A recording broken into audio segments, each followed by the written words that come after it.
Welcome to YouTube channel कानूनी व चर्चाएं खास।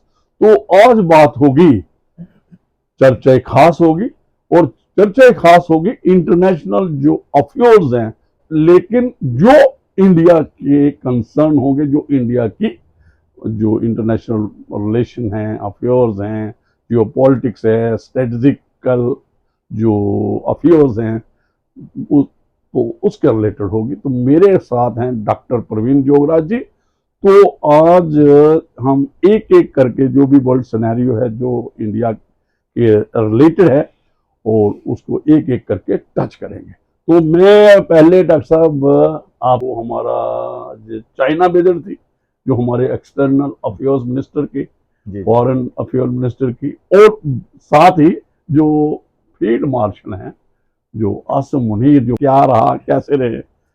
तो श्रोताओं, आज हम दुनिया का पॉलिटिकल भ्रमण करने जा रहे हैं।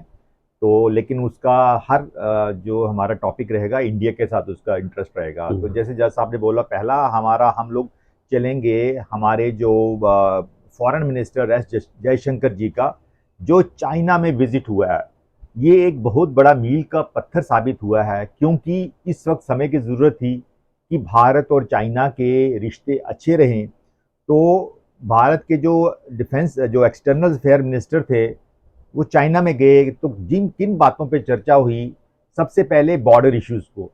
तो श्रोता, आपको पता होगा गलवान इश्यू हुआ था कुछ साल पहले। उसके बाद अरुणाचल प्रदेश में भी काफ़ी इंडिया और चाइना के बीच में स्टैंड ऑफ्स रहे थे। तो इन मुद्दों के ऊपर चर्चा रहेगी, so that once for all decide हो जाए कि इन बॉर्डर्स के ऊपर, अरुणाचल बॉर्डर और लद्दाख का जो बॉर्डर मिलता है चाइना के साथ, वहां पर हमारा टकराव खत्म हो सके।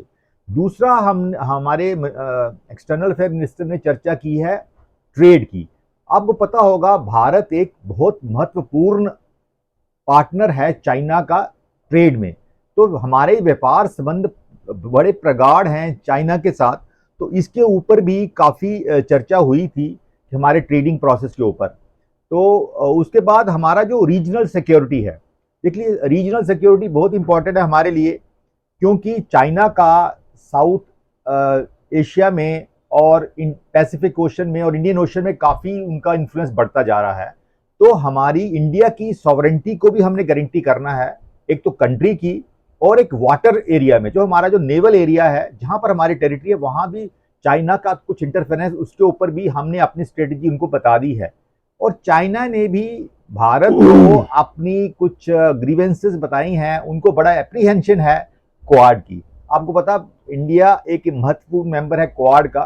तो आपको बताते चलूं, क्वाड में यूएसए, जापान, इंडिया और ऑस्ट्रेलिया, 4 मुल्क हैं क्वाड के। तो ये ऑर्गेनाइजेशन बनी इसीलिए थी कि चाइना का जो इन्फ्लुएंस है पैसिफिक ओशन में और इंडियन ओशन में, इसको कम करने के लिए कि ये 4 कंट्रीज मिलके भी इस रूट को हम लोग अब व्यापार के लिए यूज करेंगे।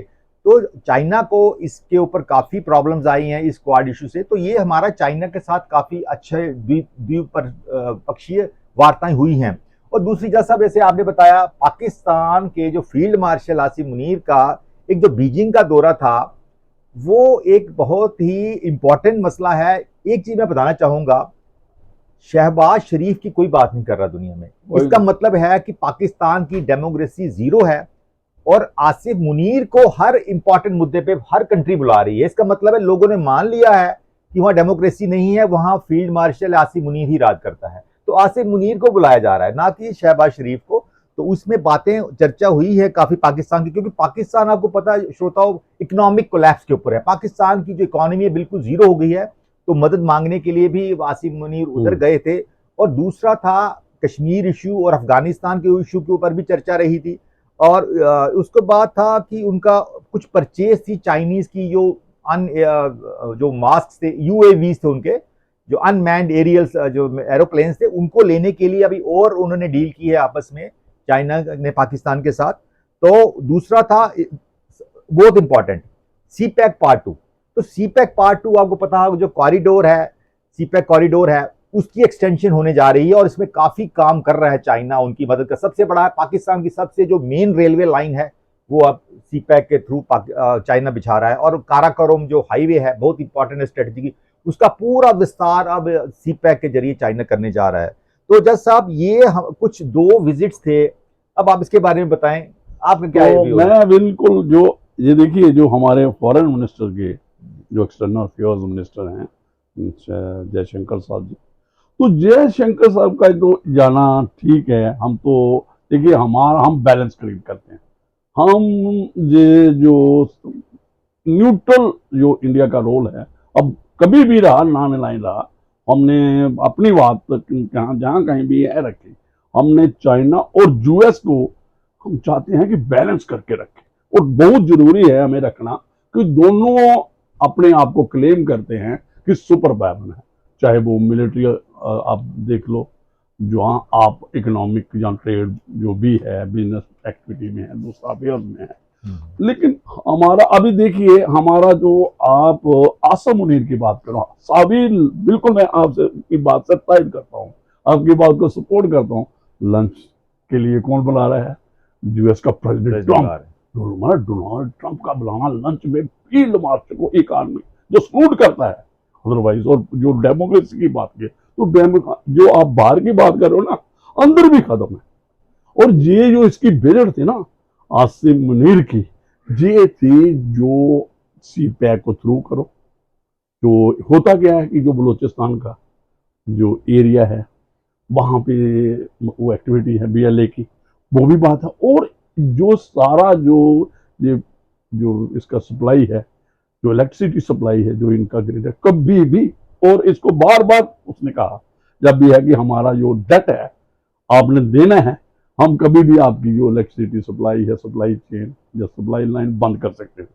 तो एक जो एक्सटर्नल अफेयर मिनिस्टर का, ये आपको पिछले हम थोड़ा पीछे जाएंगे, ये क्या कहता था, जो हमें देखिए हम कितने लोगों जो इर्द गिर्द हमारे जो नेशन है, हमारी थ्योरी क्या है, जो नेबर है फर्स्ट उसको हम प्रेफर, चाहे पाकिस्तान है चाहे नेपाल है, कोई भी कंट्री है। और देखो बांग्लादेश जिसको क्रिएट किया गया, जो एक टाइम पे एक वहां पे एक आप कह सकते हो प्रोग्रेसिव लोग थे, वो आज वही जो आईएसआई और इसके जो आर्मी है वो उस पे, और जो इंटरम जो वहां पे इस वक्त गवर्नमेंट को हेड कर रहा है, वो जाता है चाइना में, वो कहता है कि भाई ये लैंडलॉक कंट्री आपके स्टेट्स हैं, इनको आप कम इनको असेस ही नहीं है और हमारे पे डिपेंडेंट है। तो इसका भी एक आप 2027 तक जो हमारा प्रोजेक्ट है कालादान मल्टीपल वो है, जो हमने जो अल्टरनेटिव रोड जो है,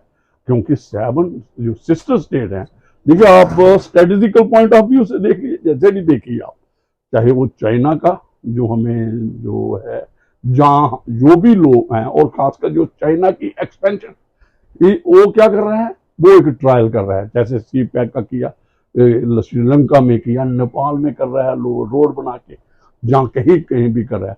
तो उसको हम ये इसके बारे में भी, और देखिए ट्रेड हमारा जो आपने कहा बहुत अच्छा है कि चाइना के बिना चाइना और इंडिया दोनों एक ग्रोइंग इकोनॉमिक इकॉनमी है, और इस जहाँ पे प्रोडक्शन है, और आज इसको रिकॉग्नाइज कर रहा है यूके भी। तो मुझे लगता है ये, और हमें एक इसी पे एक मुझे लगता है बैलेंस क्रिएट करना पड़ेगा। और जो पाकिस्तान का है, पाकिस्तान को जो मुझे लगता है कि हमें उसके साथ कंपेयर ही नहीं करना चाहिए। आज मैं एक सुन रहा था पाकिस्तान टीवी पे, वो बार बार कह रहे हैं कि भाई यूएस इंटरवेन करे, हमारे से वार्ता करे पाकिस्तान, इंडिया हमारे से बात ही नहीं कर रहा है।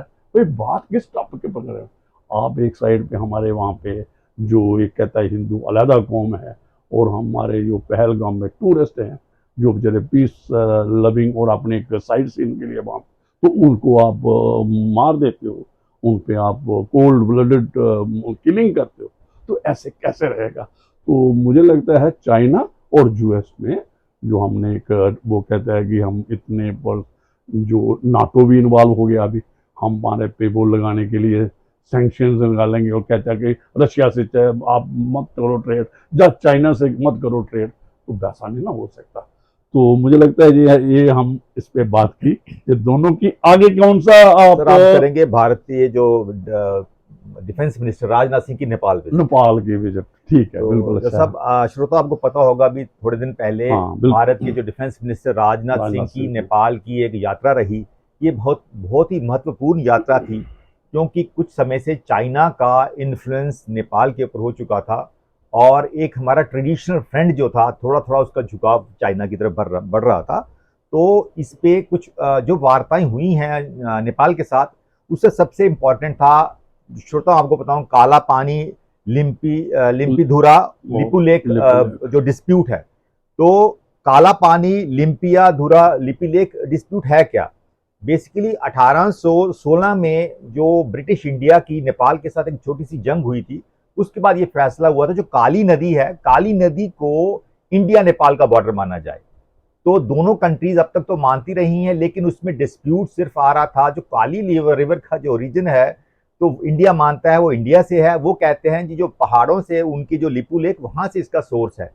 और सबसे बड़ी प्रॉब्लम तब आई जब 2020 में नेपाल ने एक रिवाइज्ड नक्शा बनाया नेपाल का, उसमें तीनों एरिया अपने इलाके में दिखाए हैं, काला पानी भी, लिपू लेक भी और लिम्पियाधुरा भी। तो वो भी चलो बात इंडिया ने ऑब्जेक्ट कर दिया उस वक्त भी, लेकिन अब प्रॉब्लम आई पिछले साल मई 2024 में। नेपाल क्या करता है, एक 100 रुपए का नोट छापता है, उसके ऊपर ये तीनों डिस्प्यूटेड एरियाज की फोटो होती हैं। तो अगेन इंडिया ने ऑब्जेक्ट किया, तो इसी के ऊपर भी हमारी चर्चा रही है, और अल्टीमेट डिसाइड ये हुआ कि शायद एक दोबारा नए इसकी सिरे से सर्वे हो इसका, सो दैट एग्जैक्टली पता चले कि किसका कंट्रोल किसके पास है। और सबसे, क्योंकि ये डिफेंस मिनिस्टर थे, दूसरी चर्चा रही कि भारत क्या करेगा कि भारत क्या करेगा कि नेपाल को काफी जॉइंट मिलिट्री एक्सरसाइज होंगी हमारी, हम उनको कुछ आर्मी के लॉजिस्टिक्स भी सप्लाई करेंगे। तो डिजास्टर प्रिपेयर्डनेस के बारे में हमारी जो आर्मी है उनको प्रिपेयर करेगी, और जॉइंट एक्सरसाइज के अलावा एक हम लोग बॉर्डर के ऊपर भी होगा। तो अल्टीमेटली यही हमारा मोटिव था कि जो अभी जो, जैसे आपने बताया कि वहां के जो ट्रेडिशनल लोग जो है अब चाहते हैं कि वापस वो किंगडम वाला, हाँ, एक बात वो भी हो रही है बिल्कुल। और बेल्ट रोड इनिशिएटिव जो BRI है, उसमें उसे सिग्नेचर कर दिए हैं, आंखें बंद करके सिग्नेचर कर दिए हैं, रोड भी, तो सो दैट चाइना सारे उनके रोड्स बनाए। लेकिन उनको ये नहीं पता नेपाल को कि कैसे कंट्री जो इन्वॉल्व थे, कैसे डेप्थ ट्रैप में फंस गए थे। तो ये सारा इन्फ्लुएंस को नेगेट करने के लिए हमारे जो डिफेंस मिनिस्टर राजनाथ सिंह का वो था नेपाल का दौरा। जैसे आप बताएं जी, जैसे आपने कहा, नेपाल हमारे लिए और हिंदू राष्ट्र था एक टाइम पे। आज चाइना का इन्फ्लुएंस आया, जब भी आया, जब डेमोक्रेसी वहां पे आई, तो हम नहीं कहते ठीक है प्रोग्रेसिव रहो, कुछ भी रहो, लेकिन नेपाल की जो भी गवर्नमेंट है उसको समझना पड़ेगा कि चाइना अगर तिब्बत का, जहाँ आपके साथ ही है तिब्बत, जो बेचारे बिल्कुल पीस लविंग लोग थे, जो बुद्धिस्ट हैं, जो उनका धर्म ही यही है, अगर उनके साथ, और हिंदू आप राष्ट्र एक टाइम था, और हमारा तो उनके साथ बेटी रोटी का साथ है, तो जो एक बिल्कुल, और ये इस किस्म के रिलेशन है। और मुझे नहीं लगता वो अभी जो भी कर रहे हैं, ये वाला जो आपने कहा करेंसी नोट पे किया, जहाँ वो अपना जो उसका था, उनका जो क्या कहते हैं मैप है, उसमें इन तीनों लोकेशन को दिखाया, तो ये उनको सब पता है कि जो कंट्री है, लैंड लॉक कंट्री है नेपाल, कहां से जाएगा।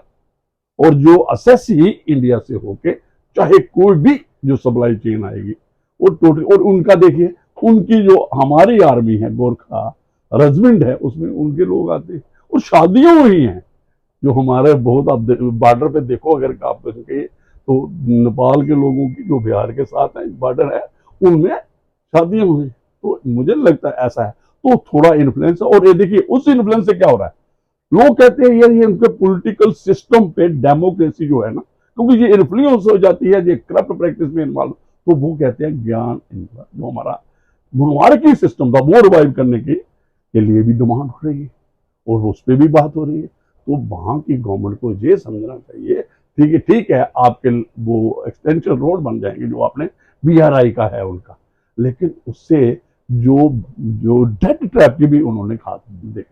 अभी एक रिसेंट में थोड़ा सा इसमें ऐड कर दूंगा, अफ्रीकन कंट्रीज में जो इन्होंने ये वाले जो अपने जो प्रोजेक्ट हैं ये सारे बनाए, और वहां पे क्या किया उन्होंने, देखिए ये पूरी जैसे ईस्ट इंडिया कंपनी ने काम किया था ना, अब वहां पे इन्होंने अपनी जो सिक्योरिटी जो है ना उस देश में रखना शुरू कर दिया, जैसे सी पैक के लिए रखी हुई है बलोचिस्तान, जो बलोचिस्तान का एरिया जो पाकिस्तान का है, पाकिस्तान बहुत खुश हुआ था। तो ये वाली इसको नेपाल को समझना पड़ेगा। और मैं एक अभी एक नेक्स्ट टॉपिक मुझे लगता है कि अगर हम इस पे जोड़ें, जो चाइना से हमें जो जियो पॉलिटिक्स का ही मामला है, और जो हमारा चिकन नेक कॉरिडोर है ना, ये 22 किलोमीटर है जो उतना है, वो जो है ना कालादान जो प्रोजेक्ट है, मल्टी पर्पज प्रोजेक्ट है, जो अल्टरनेटिव रोड हम ले जाना चाहते हैं हमारी 7 सिस्टर को, जो जैसे इसने स्टेटमेंट दी बांग्लादेश के इंटर्म मोहम्मद यूनुस ने कि भाई हम इनको अगर ये कट जाएंगे, अगर हम इनको असेस ना दें, मैरीटाइम जो हमारा ये तो पहुंच ही नहीं सकती थी इनकी चैन सप्लाई, इनकी जो थी 7 सिस्टर के, जो हमारे से निकल के। तो थोड़ा सा डॉक्टर साहब, इस कालादान जो प्रोजेक्ट है इंडिया का अल्टरनेटिव जो म्यांमार से, तो उसके बारे में, क्योंकि हमें बिल्कुल क्योंकि पिछले दिनों कुछ चर्चा आई थी कि जब बांग्लादेश के प्रेसिडेंट ने एक बड़ा दिया था कि हम लोग चाइना की तरफ, जब इंडो पाक वार चल रहा था, उन्होंने, ताकि इंडिया फंसा हुआ था वॉर में, तो चाइना के साथ ये बात उठी थी उनके प्रेसिडेंट की कि हम लोग अगर चाहें तो हम चिकन नेक एरिया को बंद करके 7 सिस्टर्स को हम अपने कब्जे में कर लेंगे। तो भारत को उसके बाद सोचने में मजबूर हो गया। फिर उसके बाद भारत ने वहां पर इतनी जबरदस्त 24/7 double patrolling, CRP, Assam, West Bengal police, और बहुत ज्यादा वहां पर इवन जो अपना वो एंटी रडार सिस्टम है वो भी एस्टेब्लिश कर दिया उस एरिया में। तो और फिर अल्टरनेटिव रूट की, जैसे आपने म्यांमार से मिजोरम तक जो रहेगा, वो अल्टरनेटिव रूट तलाशने की तरफ था। वो 500 कुछ किलोमीटर है सी एरिया से, तो वो उसको डेवलप कर रहा है इंडिया। कलकत्ता जो पोर्ट है ना हमारी, वहां जाएगा म्यांमार जो पोर्ट है, और फिर नदी के मार्ग है, रिवर वाला मार्ग है। ये अल्टरनेटिव रूट हमारे लिए बहुत इंपॉर्टेंट है कि इन केस वो ऐसा हरकत करता है तो चिकन नेक वाला, तो हम लोग के पास अल्टरनेटिव रूट भी होना है। और भारत के जो असम के चीफ मिनिस्टर थे तब, उन्होंने भी थ्रेट दे डाली, अगर आप हमारा चिकन नेक रोकोगे, हमारे पास 2 ऐसी स्ट्रेटेजिक पॉइंट्स है बांग्लादेश जिनको हम इंडिया भी रोक सकते हैं। So this is a sort of, you can say, Chanakya नीति होती है जब आपको इन्फ्लुएंस करना होता है। तो ये बड़ा अच्छा मसला था। तो जब सब नहीं, वो तो हमने जो आप बात कर रहे हैं ना, उनका जो उनके पास कोई द्वीप जो है ना, वो जाने के लिए, सी में जाने के लिए पोर्ट ही नहीं है, वो हमारे ही जो बंदरगाह हैं वो ही पोर्ट ही इस्तेमाल करते हैं। तो वो पीछे आपने वो भी एक, हमने इस पे भी पहले चर्चा की थी। तो मुझे लगता है हम थोड़ी आगे बात करेंगे। आगे हम चलेंगे। हमारे जो माननीय प्रधानमंत्री की जो विजिट थी बहुत ही इंपॉर्टेंट रही है, बहुत सही वक्त पर। एक तो यूके में, यूनाइटेड किंगडम में, और एक रही है मालदीव। तो रही बात मालदीव की, तो मालदीव का 60th इंडिपेंडेंस सेलिब्रेशंस में एज गेस्ट ऑफ ऑनर बुलाया गया हमारी माननीय प्रधानमंत्री की। आपको पता, मालदीव में, माले में सिविल वॉर टाइप चल रही थी, बड़े पॉलिटिकल टर्मोइल बड़ी चल रही थी। उसके बाद उनके प्रेसिडेंट मोहम्मद मोइजू जो थे, उन्होंने पदभार संभाला। तो वो एंटी इंडिया स्टांस रखते थे शुरू में काफी ज्यादा, और प्रो पाक रखते थे। लेकिन आस्ता आस्ता जैसे जैसे उनको इंडिया की पावर का पता चला, अब उन्होंने उन इंडिया के आगे घुटने टेके हैं, और इंडिया का अब मानता है पावर। तो अब जाकर उन्होंने हमारे साथ संबंध सुधारना शुरू किए, क्योंकि मालदीव इंडिया के लिए स्ट्रेटेजिकली बहुत इंपॉर्टेंट। अगर आप ज्योग्राफी जानते हैं श्रोताओं, तो मालदीव ऐसी लोकेशन पे है, ये इंडियन ओशन और जो पैसिफिक ओशन में बहुत स्ट्रेटेजिक पॉइंट पे है। और इंडिया उनको ये बता रहा है कि हम लोग जो इंफ्रास्ट्रक्चर सिक्योरिटी आपकी हम प्रोवाइड करेंगे सारी आपको। तो इंडिया ने कमिट किया है। और दूसरी बात थी कि जो कहते हैं नेबरहुड फर्स्ट पॉलिसी, इंडिया ने उनको बताया कि नेबरहुड फर्स्ट पॉलिसी जो है हमारा हक बनता है, ना कि चाइना का आपको हक बनता है। तो उसके तहत भी हम लोगों उनसे द्विपक्षीय वार्ता चल रही है। और भारत के काफी पुराने संबंध है मालदीव के साथ, क्योंकि वहां पर काफी 50% और 70% ज्यादा हिंदू आबादी है। तो उसकी वजह से भी इंडिया के साथ रिलेशन है। तो मालदीव का हमारे साथ ये इस वक्त आना एक बहुत बड़ी कूटनीतिज्ञ नीति है हमारी, कि हमने मालदीव को चाइना की तरफ झुकाव उनका थोड़ा कम कर दिया है। दूसरा हमारी विजिट रही है यूके में। तो यूके में बड़ी देर के बाद इंडिया का कोई प्राइम मिनिस्टर गया है यूके में, और सबसे बड़ी बात एग्रीमेंट हुई है, फ्री ट्रेड एग्रीमेंट। और फ्री ट्रेड एग्रीमेंट पे अभी कोई बात ज्यादा बन नहीं पाई है, लेकिन इस पे वार्ता भी चल रही है। तो फ्री ट्रेड एग्रीमेंट, और दूसरा डिफेंस और ग्रीन जो है इकोनॉमी के ऊपर बात चल रही है। तो डिफेंस के ऊपर, ग्रीन इकोनॉमी के ऊपर यूके की बात चल रही है।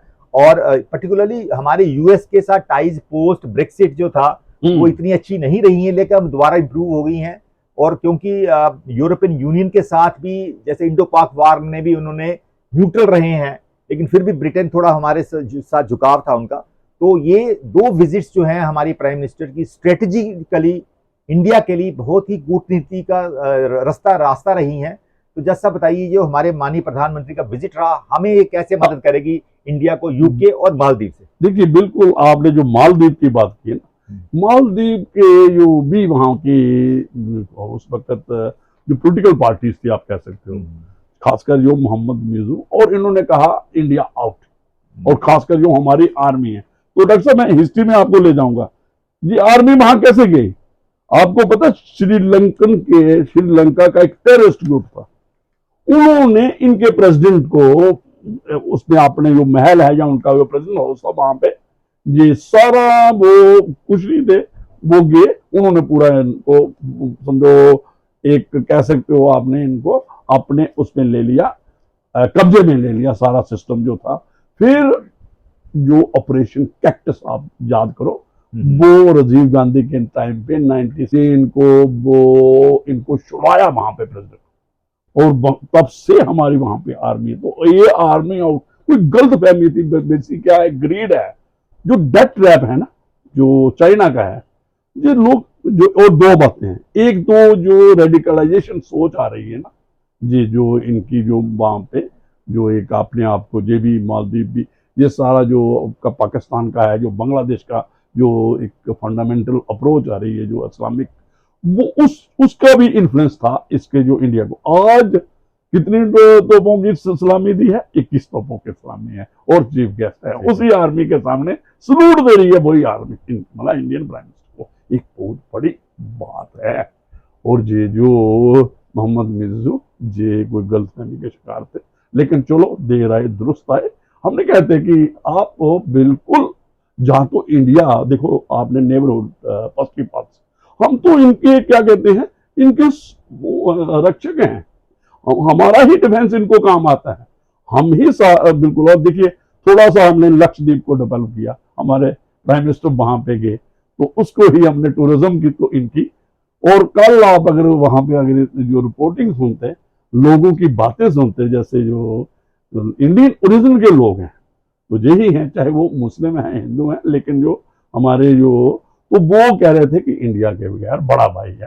तो वो, और लोगों का जो इन पे दबाव रहा, तो इनका जो दिमाग था वो ठीक हुआ। तो आप दूसरी तरफ आपने यूके की, यूके का क्या है, यूके जब इसको हुआ ना, प्री, जब उससे निकला ना, प्री एग्जिस्ट जो इनका था, उससे निकलने के बाद इनकी इकॉनमी, वो अगर आप इसको सोचे, वो कहते हैं पॉलिटिकल सोचें जाए, कहते हैं कि ये बहुत बड़ी भूल थी, क्योंकि ये अलग पड़ गया है। ब्रिटेन अपनी इकॉनमी इतनी स्ट्रांग नहीं है फ्री ट्रेड के लिए, तभी वो उसने बातचीत की। तो दोनों देशों का है, इकोनॉमिक है, और हमारा देखिए, लोगों ने कहा कि एम्प्लॉयमेंट का है, वहां पे वीजा थोड़ा सा लैक हो जाएगा, क्योंकि इंडिया, ये हमारी सोच है, ये भी है कि हम, कि हमारे जो जहाँ पे एक और ये भी है कि बिजनेस ट्रेड हमारा बनेगा, दोनों के आइटम्स हैं, कोल्हापुरी, ये कहते, लोगों ने अभी ये भी कहना कि शराब सस्ती हो जाएगी, वहां से आएगी वाइन, क्योंकि फ्री ट्रेड होगा, कोई टैरिफ नहीं लगेगा, ये भी एक बात है। तो नेक्स्ट अगला टॉपिक बहुत इंपॉर्टेंट है इंडिया के लिए, पर्टिकुलरली हम लोग इंडिया में शिव की भक्ति की जाती है, तो क्योंकि ये टॉपिक रहेगा जो 24 जुलाई को, ये जो वार लाइक सिचुएशन बन गई है बिटवीन थाईलैंड और कंबोडिया, और जिस पॉइंट पे वार लाइक सिचुएशन है श्रोताओं, ये कोई नई वार नहीं है, इनके इस जिस पॉइंट पे वार है, इनकी पिछले 100 साल से वार चल रही है। वार का इश्यू कुछ नहीं, एक भगवान शिव का टेम्पल है जिसका नाम है प्रीविहिर टेम्पल। प्रीविहिर टेम्पल जो है, अगर बताएं तो ये जो कंबोडिया और थाईलैंड की जो इंटरनेशनल बॉर्डर है, तो बॉर्डर में ये कंबोडिया की तरफ है, तो कंबोडिया की इसको क्लेम मानता है। लेकिन हिस्टोरिकली जो इसका जो रास्ता है थाईलैंड के रास्ते जाता है, लेकिन इसको जो स्पिरिचुअली कंबोडिया इसको अपना अपना ज्वेल इन द क्राउन मानता है। इनफैक्ट इस मंदिर के उनके नोट्स के ऊपर इस शिव मंदिर के प्रीवियर मंदिर के फोटोग्राफ है, जैसे हमारे गांधी के फोटो होते हैं, इस मंदिर के फोटोग्राफ है कंबोडिया। तो क्या हुआ कि 1962 में इंटरनेशनल कोर्ट ऑफ जस्टिस में ये मामला गया। तो इंटरनेशनल कोर्ट ऑफ जस्टिस ने क्लियर कट बोल दिया, क्योंकि ये कंबोडिया की टेरिटरी में आता है तो कंबोडिया का इसका अधिकार है, और उन्होंने डायरेक्शंस दी कि थाईलैंड की ट्रूप्स वापस जाएं अपनी कंट्री में। तो हो गया, लेकिन मसला ये था कि जहां ये टेंपल है उसके इर्द गिर्द 4.6 किलोमीटर स्क्वायर रेडियस में एरिया है, उसके बारे में कोई क्लैरिटी नहीं है, क्योंकि ये 526 फुट मीटर हाइट के ऊपर ये मंदिर बना है। जैसे आपने देखो हमारे मंदिर पहाड़ी पे बने होते हैं, जैसे वो शंकराचार्य टेंपल, वैसा ही टाइप का मंदिर बना है ये। तो वापस कर ले, लेकिन क्या करते हैं 2008 में कंबोडिया ने क्या किया, इसको यूनेस्को में वर्ल्ड हेरिटेज साइट बना दिया। तो यूनेस्को अब क्या हुआ, जब भी कोई जगह वर्ल्ड हेरिटेज साइट बनती है वहां पर फिर इंटरनेशनल रिकॉग्निशन हो जाती है, इंटरनेशनल लोग आना शुरू हो जाते हैं, और यूनेस्को की टीम एक परमानेंट रहती है उधर, उनका एक मेंबर होता है उधर। तो अल्टीमेटली थाईलैंड को ये बहुत बुरा लगा कि इन्होंने तो इसको इंटरनेशनलाइज कर दिया, वर्ल्ड हेरिटेज साइट बनाया, और इन्होंने लड़ाई शुरू कर। 2008 में इनके साथ लड़ाई होती है, 2009 में, 2011 में मॉडरेट आर्टिलरी फायर होता है, रॉकेट लॉन्चर भी होते हैं, और कुछ पार्ट मंदिर के भी तबाह होते हैं।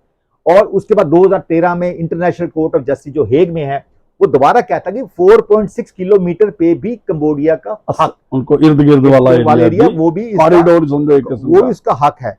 लेकिन क्या होता है कि लेकिन फिर भी थाईलैंड और कंबोडिया में, जैसे आपने देखा इंडिया और पाकिस्तान के कश्मीर मुद्दा, ये जो टेंपल है आस्था के साथ जुड़ा हुआ है, क्योंकि ये उनकी थाईलैंड की रिलीजियस आस्था के साथ भी जुड़ा हुआ है, कंबोडिया की रिलीजियस आस्था के साथ जुड़ा हुआ है। तो लेकिन ये 24 जुलाई को ये युद्ध खत्म हुआ था, शुरू हुआ था, लेकिन आज सुबह सुन रहा था कि दोनों मुल्क जो हैं सीज फायर के लिए अभी स्टार्ट नहीं हुआ है, लेकिन मलेशिया में इनके होंगे, मलेशिया में इनके सीज फायर होगा। और ट्रंप भी कह रहा जी ये डॉक्टर साहब बीच में रोक दिया आपको, यही मैं बात कर रहा था।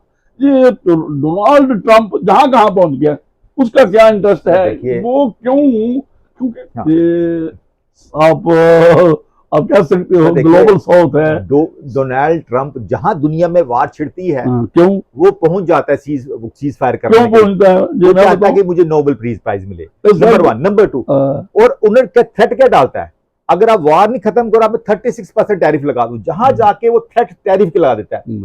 अभी वो रशिया यूक्रेन वार में भी कहता है जी मैं उनकी वार खत्म कर रहा हूं, और वो दुनिया को बताता है मीडिया में कि यूक्रेन मान गया है उसके लिए और रशिया मान गया, लेकिन रशिया कहता है कि हम लोग तभी वार खत्म करेंगे अगर हमें कोई मीडिएटर नहीं चाहिए, हमें वार्ता सीधी यूक्रेन के साथ चाहिए, यूक्रेन आता है टेबल पे हम मानेंगे। लेकिन अनऑफिशियली वो क्लेम कर रहा है। आपको आपने बात अभी आपने ऐड किया, क्योंकि मैंने जो आपको कहा आप वहां तक की, तो बहुत अच्छी बात है। इनको देखो ईरान वाली बात इजराइल की सक्सेसफुल हुए सीज फायर की, लेकिन जो आपने पहले हम कंबोडिया वाली जो बात है वो वाली करने, थाईलैंड कंबोडिया, इनको जो डोनाल्ड है जहाँ उसके साथ इलॉन मस्क है, अभी तो थोड़ा उनके आपस में चल रहा है, तो डोनाल्ड मार्क का जो अमेरिका का है, जैसे चाइना का है, अपना जो भी है उसने ये अपना माल बेचना है। तो हो सकता है ये जो बार हुई है ना, बार लाइक सिचुएशन है जो उन्होंने फायर की है मिसाइल जो उनके एरिया में जाए, जिससे डैमेज हुआ है मंदिर या उसका इर्द गिर्द वाला एरिया, तो वो भी कोई हो सकता है कोई वेपन टेस्ट का हो एक, और इन्होंने इंटरवीन करना। आप बताइए नोबेल प्राइज की आपने बात की, नोबेल प्राइज कहाँ मिलेगा? ईरान के अंदर है, और सभी को पता है कि जो इजराइल जहाँ जो गाजा में हो रहा है, जो फलस्तीन के साथ हो रहा है, तो नोबेल प्राइज की हाँ ये पता क्या है, एक मैं और बात कर दूं, ये जो यूक्रेन और रशिया की बात चल रही है जो काफी टाइम से है, मुझे लगता है 2.5 साल हो गए।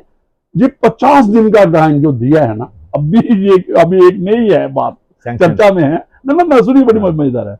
वो हो सकता है 50 दिन में वो कहते हैं कि हम इतनी देर में यूक्रेन का सारा एरिया ऑक्यूपाई कर लेंगे। सर अभी भी रशिया ने ओपनली प्रेस कॉन्फ्रेंस दिया है कि हमने ईस्टर्न पार्ट, कुछ ईस्टर्न पार्ट हमारे कब्जे में और यूक्रेन का। इम्पोर्टेंट जो सिटी थी ना, अभी कल बात हो रही थी, रशिया के कब्जे इम्पोर्टेंट में। आया रशिया, वो उस पे अगर उस पे कब्जा हो गया तो जैसे हमने पहले कहा था कि ये चाहता है कि अगर उसने लड़ाई खत्म की तो ये जो यूक्रेन को अगर समझो पूरा छोड़ दिया, मतलब पूरा मजबूत जैसे है, ताकि वो नाटो में नहीं चला जाए, तो यूक्रेन वार तब हो खत्म होगी जहां तक दोनों अपने लेवल पे कर लें। तो जो रशिया और जो थर्ड पार्टी जो 50 दिन का टाइम दिया ना, ये समझो हो सकता है ये इन्होंने देखते हुए ट्रंप ने दिया होगा, डोनाल्ड ट्रंप, कि भाई तुम कहीं पहुंचा दो इस बार को, जैसे इजराइल की जो ईरान का कहीं ना कहीं पहुंचाया, उनके डैमेज किए जो भी न्यूक्लियर सिस्टम था।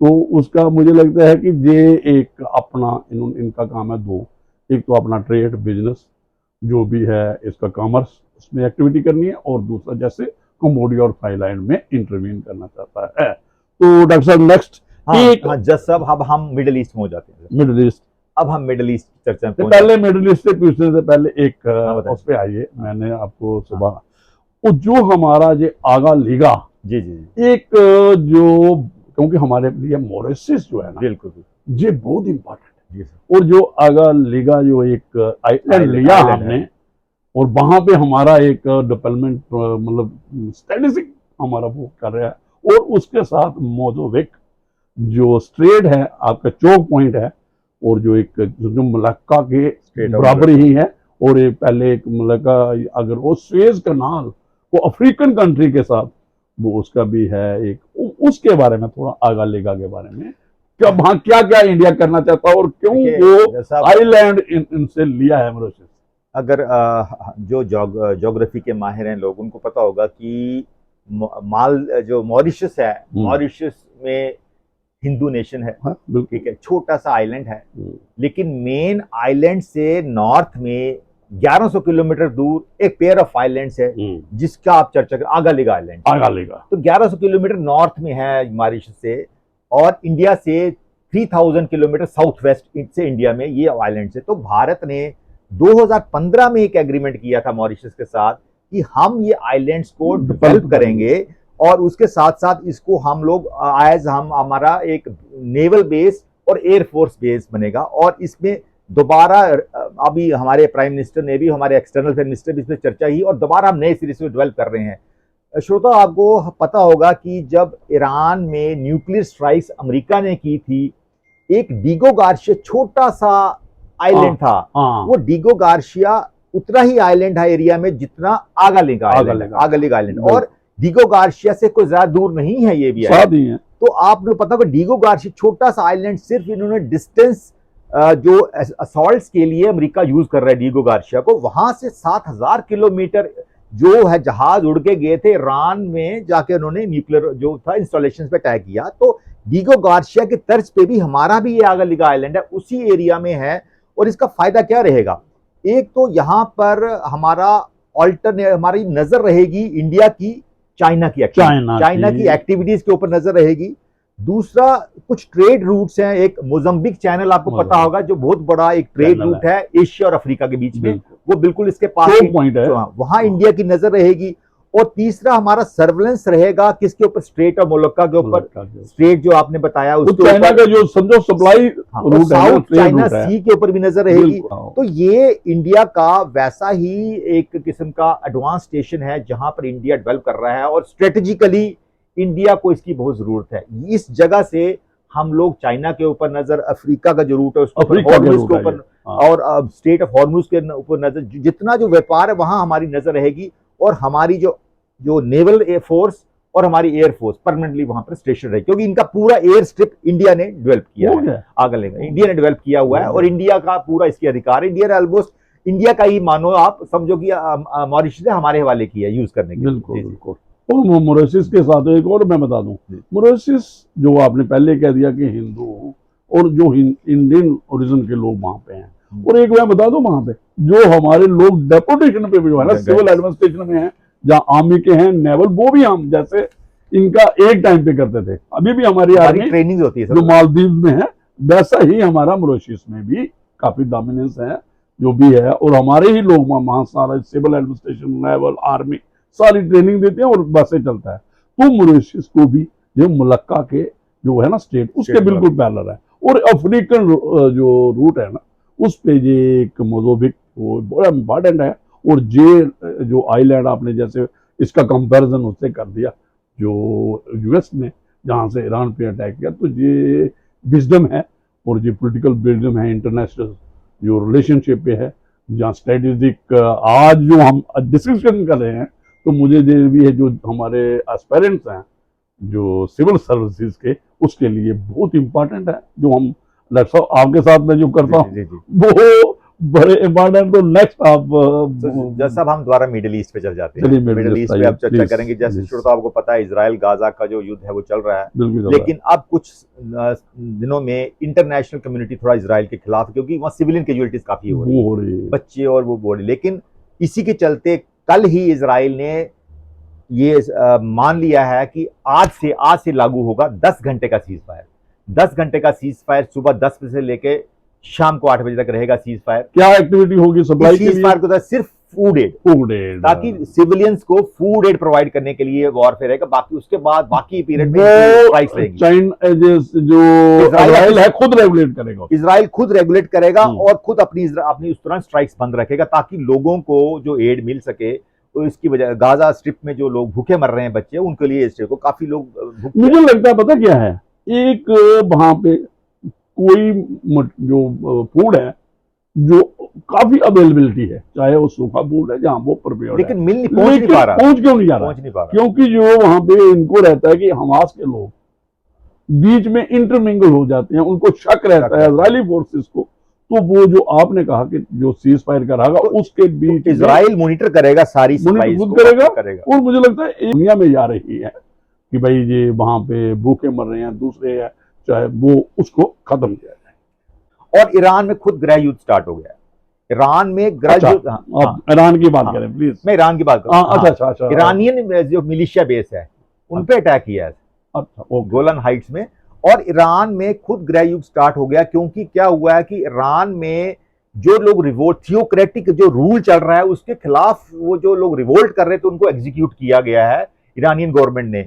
और जैसे आपने राजा पहलवी के बारे में बताओ, सीक्रेट मीटिंग हुई है, क्या मीटिंग हुआ है? उनकी कॉन्फ्रेंस की है, मीटिंग हुई है कू के लिए, तख्ता तख्ता पलट के लिए। उसमें कहते हैं अपोजिशन लीडर्स हैं, पार्टीज के लोग हैं, जो कल्चरल या दूसरे को, खासकर जो विमेन फोक है उसमें काफी लोग उस कॉन्फ्रेंस उसमें जो। तो इसी के चलते गृह युद्ध की वजह से क्या हुआ ईरान में कि जो इनकी जो वार्ता चल रही थी यूरोपियन यूनियन में न्यूक्लियर जो चेकअप के लिए, वो बंद होगी, इंस्पेक्शन के लिए। और उसको न्यूक्लियर इंस्पेक्शन की जो वार्ता चल रही थी न्यूक्लियर, तो वो वहां पर ठंडे बस्ते में पड़ गई। और यूरेनियम को हमें इस्तेमाल करना है जो हमारे डेवलपमेंट प्रोग्राम के लिए वो। और अभी आपने इंटरनेशनल काफी हो गया, अभी आप इंडिया में आए तो अक्सर दो बातें इंडिया का। एक तो हमने अपने जम्मू और कश्मीर का जो है एक स्टेटहुड की बात करनी है।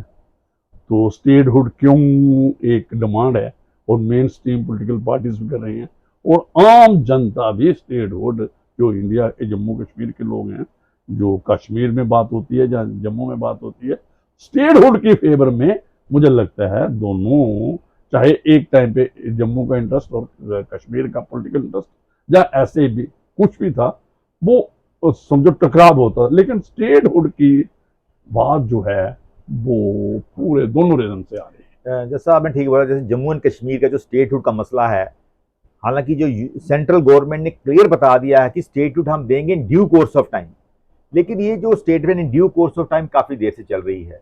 लेकिन अभी दिल्ली गवर्नमेंट के ऊपर काफी प्रेशर पड़ गया हुआ है। एनसी, पीडीपी, अपनी पार्टी और कांग्रेस ने भी प्रेशर डाला हुआ है, दिल्ली में भी धरना चल रहा है कि स्टेटहुड अर्जेंटली दो, और प्रेशर भी चल रहा है। उनकी यही डिमांड, एक तो कि स्टेटहुड दो, दूसरा बहुत इंपॉर्टेंट डिमांड है वो कि reconsideration of domicile and land policies. आपने देखा जो रिकंसिडरेशन ऑफ डोमिसाइल और लैंड पॉलिसी जो आई थी आर्टिकल 370 के बाद जम्मू कश्मीर के लोगों की आइडेंटिटी के लिए। लेकिन आपको पता होगा जज साहब, इसका सबसे ज्यादा नुकसान जम्मू का हुआ। जितना इमिग्रेशन हुआ सब जम्मू में हुआ, कश्मीर में हुआ ही नहीं है। अल्टीमेटली बैकफायर किया है, क्योंकि जम्मू के लोगों को इससे ज्यादा नुकसान पड़ रहा है। जितने लोग आए थे वहां से, बर्मा से, म्यांमार से, रोहिंग्याज आए थे और बाहर के लोग आए, वो सारे जाके जम्मू में बस गए हैं। श्रीनगर में बड़े कम कश्मीर लोग बसे में हैं। गया ही कोई नहीं तो है। अल्टीमेटली ये मैं ये बता दूं, रिकंसिडर करने की जरूरत है लैंडलाइन पॉलिसी। और इसके अलावा जो थी कि जो लेजिस्लेटिव असेंबली को फुल पावर दी जाए, ये उनकी डिमांड है। तो मुझे लगता है ये इनकी डिमांड है। तो सेंट्रल गवर्नमेंट देखिए जो आप डॉक्टर साहब बड़ी अच्छी आपने एक वार्ता जो स्टेटहुड की बात की, जो आपने कहा ना कि जो हमारे जो पॉलिटिकल गवर्नमेंट है, जो इलेक्टेड गवर्नमेंट है, जो डेमोक्रेटिक गवर्नमेंट है, इसको तो जब तक झूठी रहेगी तब तक ऐसा ही रहेगा, क्योंकि यूनियन टेरिटरी का एक अपना जो कॉन्स्टिट्यूशनल मैंडेट है या कॉन्स्टिट्यूशन में जो भी उनके पॉलिटिकल जो आप कह सकते हो अख्तियार हैं, एम्पावरमेंट है, वो उसको रेगुलेट करेगा हमारा आर्टिकल 239A है, जो हम उससे, और जो हमारा दूसरा J&K रीऑर्गेनाइजेशन है।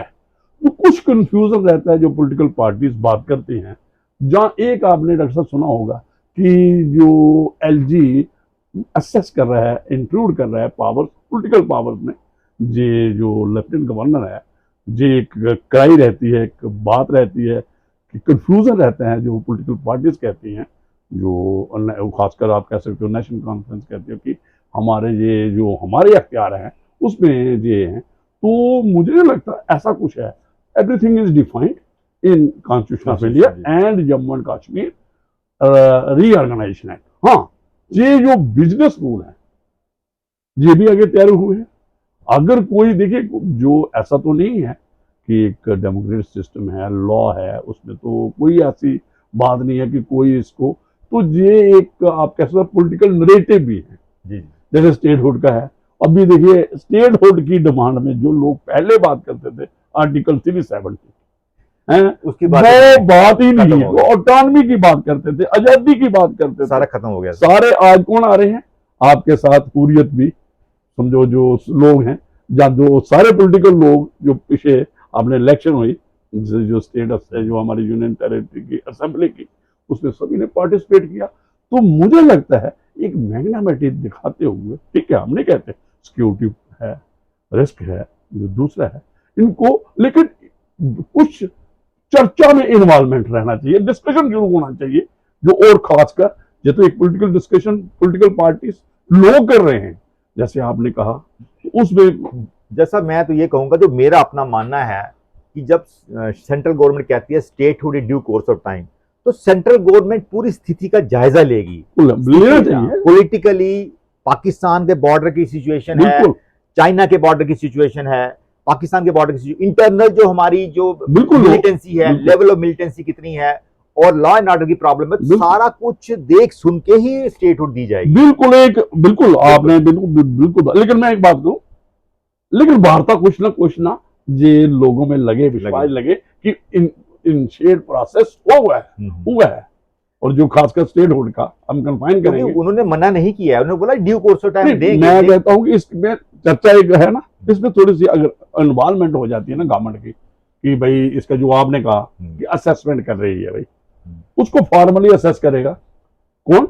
जो आपकी जो इंटरनल सिक्योरिटी है या एक्सटर्नल सिक्योरिटी है, उनकी रिपोर्ट हो, उनकी इन्वॉल्वमेंट हो कि कहां तक आप पहुंचे हैं, ताकि कुछ चीज ब्लैक एंड व्हाइट में आ जाए, कोई बात लोगों में विश्वास हो जाए कि प्रोसेस है इनिशिएटेड। एक और मैं बात बताऊं, जो अगर गवर्नमेंट ऑफ इंडिया खुद इन्वॉल्व भी होती, सुप्रीम कोर्ट का जो फैसला अगर देखेंगे article 3 of constitution of India, वो जो उसके रिलेटेड था ना 370 का, जो दो यूनियन टेरिटरी बनाई है, वो अभी भी ओपन है। अगर जजमेंट आप देखोगे, मैंने इस पे बहुत बात की है, और अगर कोई पार्टी पॉलिटिकल पार्टी PIL होती है जहां सुप्रीम कोर्ट सो मोटो इन्वॉल्वमेंट होता है, ठीक है, ये आपके सिक्योरिटी कंसर्न हैं तो इंटरनल और एक्सटर्नल, और लोगों का भी पॉलिटिकल लोगों या दूसरे लोग कि क्या है, हम भी नहीं चाहेंगे कि यहाँ पे दोबारा, हम चाहते हैं कि इसको लॉजिकल कंक्लूजन लास्ट, ताकि जब स्टेट दी जाए तो उसी के साथ हमारे जो यहाँ के माइग्रेंट है, कश्मीर के जो हिंदू हैं, जो कश्मीरी पंडित कहते हैं, वापस जाएं और वहां पे पीस सर्वाइव किया, और लॉन्ग सस्टेनेबल जो पीस हो, प्रॉस्पेरिटी हो, और वो सारा हो। लेकिन आर्टिकल जो ये भी देखना चाहिए कि आर्टिकल 3 को उन्होंने जो उसकी फाइंडिंग थी ओपन रखा है, वो कोई भी अप्रोच कर सकता है। उन्होंने एक में जो आपका कॉन्स्टिट्यूशनल पॉइंट है उसमें क्या है कि आर्टिकल 3 की जो इंटरप्रिटेशन सुप्रीम कोर्ट ने की है, या वो आर्टिकल है वो कहता है कि भाई आप एक स्टेट की उसका आप टेरिटरी काम कर सकते हो, लेकिन उसकी जो इंडिपेंडेंट आइडेंटिटी है ना एज ए स्टेट, उसको खत्म नहीं कर सकते। उसको 3 बना दो, लेकिन स्टेट रहेगी। आप 2 और एरिया को यूनियन टेरिटरी बना दो, तो स्टेट अगर जम्मू एक स्टेट बनेगी तो 2 यूनियन टेरिटरी बन सकती है। हाँ, अगर कश्मीर को आपने स्टेट बनाना तो जम्मू को यूनियन टेरिटरी बना सकते हैं, लेकिन एक स्टेट की जो आइडेंटिटी है ना, original identity, it can not be damage, उसको चेंज नहीं कर सकते। ये आर्टिकल 3 कहता है, और ऐसी ही interpretation Supreme Court of India ने की है। तो अगर सुप्रीम कोर्ट ऑफ इंडिया में कोई जाता है इस रिलेटेड, क्योंकि उन्होंने कहा कि उन्होंने कमिटमेंट की है, किसने, जो भी वहां उस वक्त अटॉर्नी जनरल थे, जो भी उन्होंने कहा कि government is ready to restore the in due course of time. तो वो वाली बात अभी है, वहां कमिटमेंट हुई है सुप्रीम कोर्ट में, और मैटर कैन बी, जो उसका जुडिशियल रिव्यू हो सकता है इस बात पे जो उन्होंने ओपन रखी है। ये भी एक बात। तो जज साहब, मुझे लगता है कि क्लोज करते करते मैं एक बार दोबारा एक अपना क्लोजिंग कमेंट्स दूंगा कि हमने आज पॉलिटिकल भ्रमण किया। शुरुआत हमने की थी हमारे एक्सटर्नल अफेयर्स मिनिस्टर जयशंकर जी का बीजिंग दौरा, फिर पाकिस्तान के जो फील्ड मार्शल आसिम मुनीर का बीजिंग दौरा, फिर हमारे रक्षा मंत्री जो थे राजनाथ सिंह जी का नेपाल का दौरा, वो काला पानी जो बॉर्डर डिस्प्यूट था उसके सिलसिले में था और चाइना के इन्फ्लुएंस को बचाने के लिए, फिर हमारे माननीय प्रधानमंत्री जी का मालदीव का 60th जो इंडिपेंडेंस सेलिब्रेशंस में एज गेस्ट ऑफ ऑनर का दौरा, और फिर यूनाइटेड किंगडम में हमारा जो दौरा था वो फ्री ट्रेड एग्रीमेंट की तरफ बढ़ता हुआ नजर आ रहा है। और फिर हमने उसके बाद एक बहुत इंपॉर्टेंट कंबोडिया और थाईलैंड का जो डिस्प्यूट है, जो कंफ्लिक्ट पे बात की, हमने चर्चा की थी। बहुत इंपॉर्टेंट प्रीविहीर टेम्पल, लॉर्ड शिवा का जो टेम्पल है, जो कि कंबोडिया की आस्था का प्रतीक है। उसके बाद हम मिडिल ईस्ट में गए। मिडिल ईस्ट में फिर हमने ईरान के गृह युद्ध की बात की, ईरान के बाद गाजा स्ट्रिप पे जो करंट स्टेटस है, और जो ईरान का गृह युद्ध, ईरान का स्टेट, और रशिया यूक्रेन वार के ऊपर हमने चर्चा की। और उसके बाद आखिर में हम लोगों ने थोड़ा सा अपने जम्मू और कश्मीर की आगलिंका जो था आगलिंका जो था, आप इसको कह सकते हो मालदीव का, मॉरिशस का जो आइलैंड आगलिका, हम लोगों ने हमारा डेवलप कर रहे हैं एज ए साउथ जो पैसिफिक ओशन में हमारा जो एक किस्म का बेस है, इंटरनेशनल बेस स्टेशन है, जो कि हमें नजर रखेगा पूरे उस एरिया में। जो मोजम्बिक रूट है, मोजम्बिक रूट है, स्टेट ऑफ मुलुका है, स्टेट ऑफ हॉर्मुज है, और इसके अलावा साउथ चाइना सी पे नजर, चाइना की एक्टिविटीज पे नजर रहेगी, मैरीटाइम एक्टिविटीज पे नजर रहेगी। तो ये बहुत इंपॉर्टेंट मुद्दा था। और आखिर में हम लोग जम्मू कश्मीर में हम आए, अपनी स्टेट में जो यहाँ पर स्टेटहुड पे चर्चा चल रही है, उस पर हम लोग, आज की हमारी कानूनी चर्चा थी। जैसा सब आपके कमेंट्स। मुझे लगता है ये आपने इसको सारा एक ब्रीफ बता दिया किस पे चर्चा है, और इसी होप से है कि इंडिया की डोमिनेट इंटरनेशनल लेवल पे जो हमारी नेबरहुड पॉलिसी है, और जो ग्लोबल साउथ और एक्ट ईस्ट, मुझे लगता है ये रहेगी। और ये जो चाइना और यूएस में हमें बैलेंस करना पड़ेगा, जब भी ट्रेड का है, जब कुछ भी है। और चाइना को मुझे नहीं लगता, अगर हमने यूएस का को चाइना के साथ कंपेयर करें तो चाइना मुझे लगता है ज्यादा सॉफ्ट है, ज्यादा साथ देगा, ज्यादा सॉफ्ट है एज कंपेयर टू यूएस। तो क्योंकि उसका जो हमारा जो बिल्कुल ही वो जो आसम मुनीर को जो वहाँ का सिस्टम इस वक्त बन चुका है, टोटली आईएसआई और आर्मी पे है, तो यूएस उसको उस पे स्ट्रेटेजिक आप कह सकते हो कैसे टोटली डिपेंडेंट है। लेकिन चाइना का उसके साथ सिर्फ इतना ही रिश्ता है जो आप कह सकते हो इकोनॉमिक रिलेशनशिप है। सर, एक और बात चाइना के साथ हमारे संबंध का ये भी होगा कि वेस्ट का इन्फ्लुएंस अगर यूरोप, इंडिया, एशिया में रोकना है तो चाइना का मजबूत और इंडिया का आपस में तालमेल बहुत इंपॉर्टेंट। बिल्कुल, अगर दोनों देश साथ हो जाए हैं तो अमेरिका और यूरोप का इन्फ्लुएंस जो है इस एरिया में नहीं हो सकता। मैं डॉक्टर साहब एक बीच में बात रहेगी, मैं एक ऐड करूं, पिछले दिनों जो पीछे एक डेवलपमेंट हुई है, उन्होंने कहा कि आपको फर्टिलाइजर DAP, जो आपका डाई, जो अमोनिया फॉस्फेट होता है, ये खाद देना बंद कर दिया। ये अपने US से आती थी और उन्होंने टैरिफ लगाया और ज़्यादा जो कीमत में, तो रशिया ने, एक ही बात हुई तो रशिया ने वो सप्लाई इंडिया के जो हमारा एग्रीकल्चर एग्रेरियन सोसाइटी है और मैक्सिमम वहाँ पे उसके इंटरेस्ट में, तो हम ऑल वेदर फ्रेंड जो है हमारा रशिया इन ऑल, आप किसी में भी कह सकते हो, चाहे हमारा मिलिट्री कंसर्न है, चाहे हमारी ट्रेड जो कॉमर्स है, उसके साथ इकोनॉमिक एक्टिविटीज़ हैं। चाइना को अगर आपने लेना है तो मुझे लगता है चाइना US के कंपेरेटिव, मतलब मुझे लगता है ज़्यादा सॉफ्ट है, ज़्यादा हम हो सकते हैं। सिर्फ पाकिस्तान को, तो पाकिस्तान को आप अगर, मुझे लगता है जो हमारी अप्रोच जो इंडिया की है ना, इंटरनेशनल न्यूट्रल अप्रोच, न्यूट्रल होना चाहिए। और यही है कि हमारा मल्टीपोलर जो इंटरनेशनल डोमिनेंस है, स्ट्रेटजी है, उसी पे हमने अमल करना चाहिए। तो यही होप है कि स्टेटहुड हमें जल्दी से जल्दी मिले। और मैं कहता हूं गवर्नमेंट ऑफ इंडिया को कि आप एक प्रोसेस शुरू कर दो, चाहे ये असेसमेंट है सिक्योरिटी पॉइंट ऑफ व्यू से या पॉलिटिकल पॉइंट ऑफ व्यू से, कुछ ना कुछ वार्ता, और एक इसके लिए आप एक कश्मीरी कमेटी बना सकते हो और एक उस पर चर्चा, ताकि लोगों में ये हुआ कि कुछ हो रहा है इस तरह।